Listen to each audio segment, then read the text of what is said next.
6 minutos. Oiga, hace unos días le informamos que la SEP propuso este nuevo modelo de educación que pondría fin a los grados escolares para otorgar más tiempo a los procesos cognitivos, sociales y culturales de los alumnos. El objetivo es que los estudiantes desarrollen de manera óptima sus capacidades y tengan mayores posibilidades de construir, consolidar y aplicar sus nuevos conocimientos adquiridos en las aulas.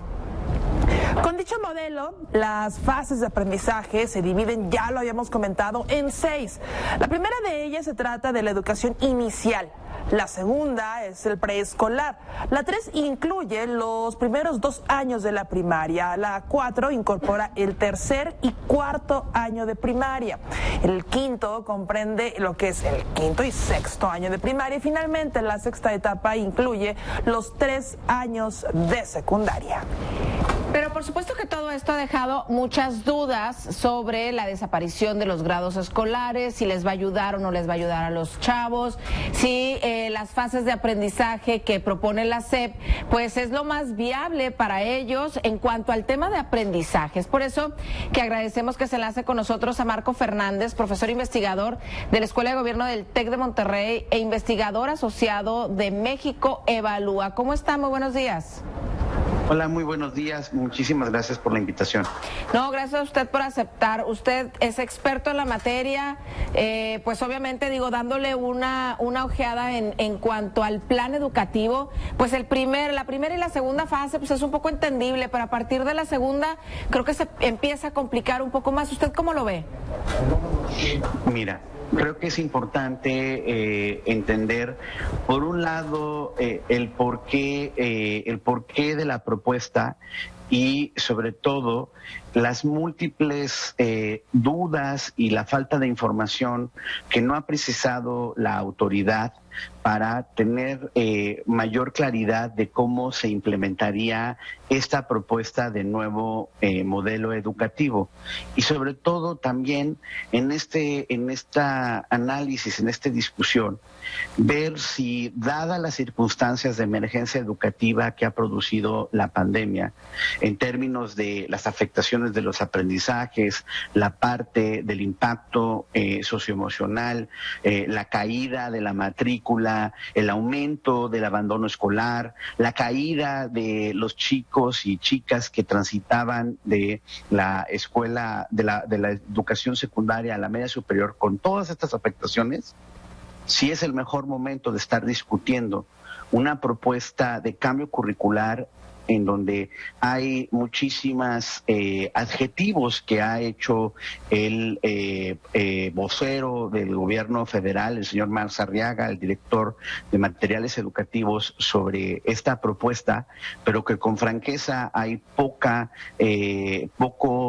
sustento o seriedad en términos de, dadas las ausencias de las explicaciones educativas, cómo se implementará este nuevo modelo educativo.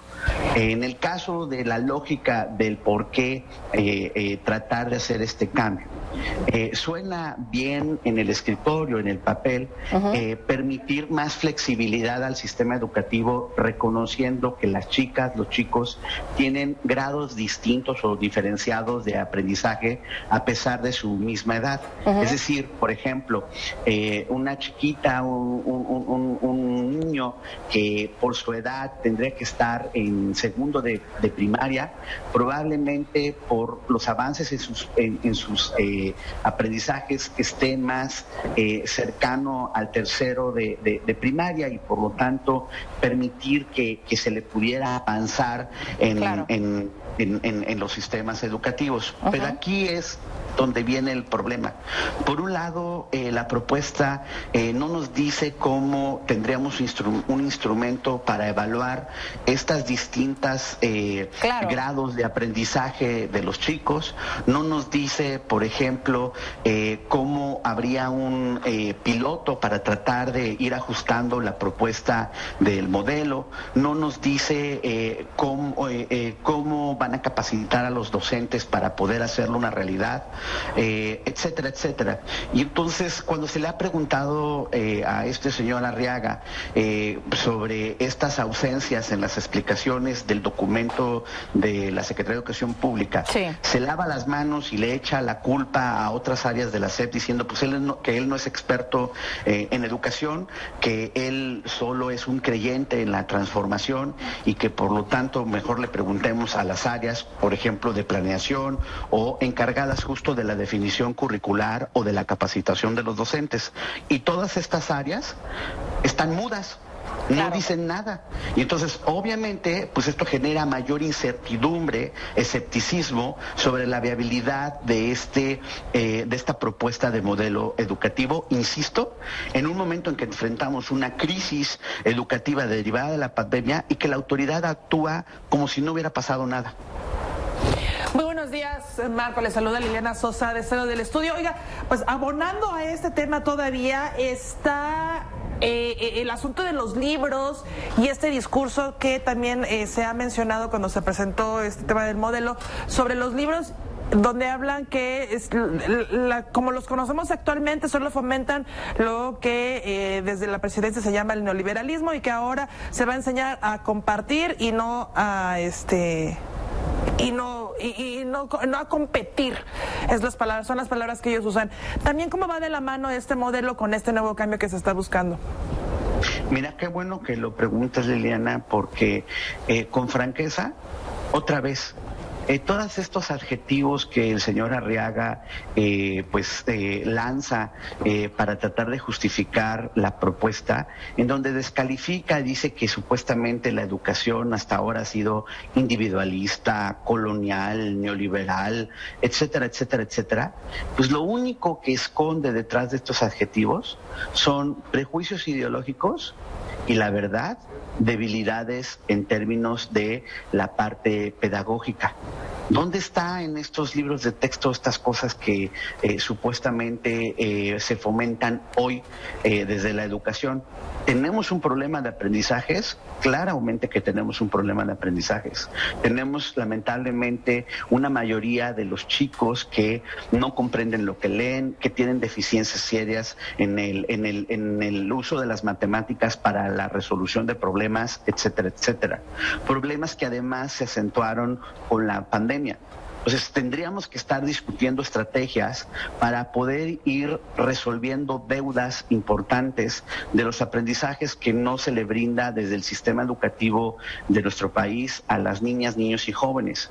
Deudas en donde esta carencia de buena calidad en los aprendizajes limita sustantivamente la posibilidad de movilidad social, limita que la educación realmente pueda ayudar a contribuir a resolver el problema de la pobreza y de la desigualdad.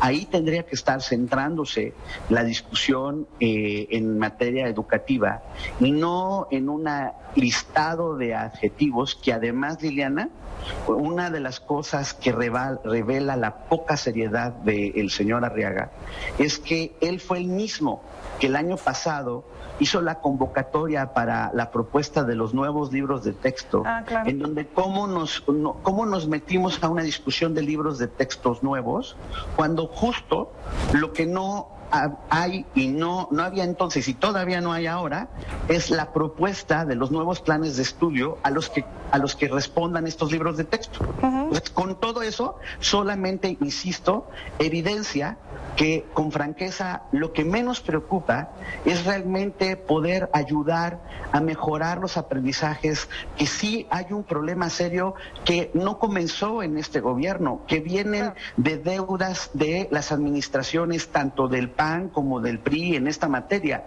y que quienes dicen ser los que ponen al centro la prioridad de los menos favorecidos tendrían justo que estar poniendo ahorita la energía en resolver estas emergencias a las que hice referencia en materia educativa que produjo la pandemia, y que con franqueza, Liliana, la autoridad hasta ahorita ha sido indolente y con todavía más preocupación cínica, porque actúa como si no hubiera pasado ninguna afectación educativa derivada de la pandemia. Señor Fernández, buenos días. Le saluda de este lado David Medrano. Oiga, parecido al tema que le preguntaba Liliana, yo sí quisiera preguntarle para saber cuáles son los temas que nuestros niños y jóvenes ven en su aula y que pueden ser considerados neoliberales. La fotosíntesis, la historia de México, pues la historia no se va a cambiar, ahí están los datos. ¿O cuál es la información neoliberal que hay que cambiar? Pues esa pregunta más bien es para el ideólogo Mars Arriaga, porque yo no lo encuentro. Yo tengo la misma duda o escepticismo, David, de pues dónde está, por ejemplo, en estos libros de texto, la supuesta educación individualista. El racismo dice que se promueve desde los actuales libros de texto, el racismo en nuestro país. Me sorprenden estas afirmaciones porque pues yo no veo el sustento dónde están, donde me puede decir, miren, fíjese que en el libro de texto de sexto de primaria, con este tipo de afirmaciones, este tipo de estereotipos, estamos fomentando el racismo o la parte colonial y bla, bla, que dice el señor Arriaga. Oiga, me gustaría mejor... Ajá. Termine, por favor.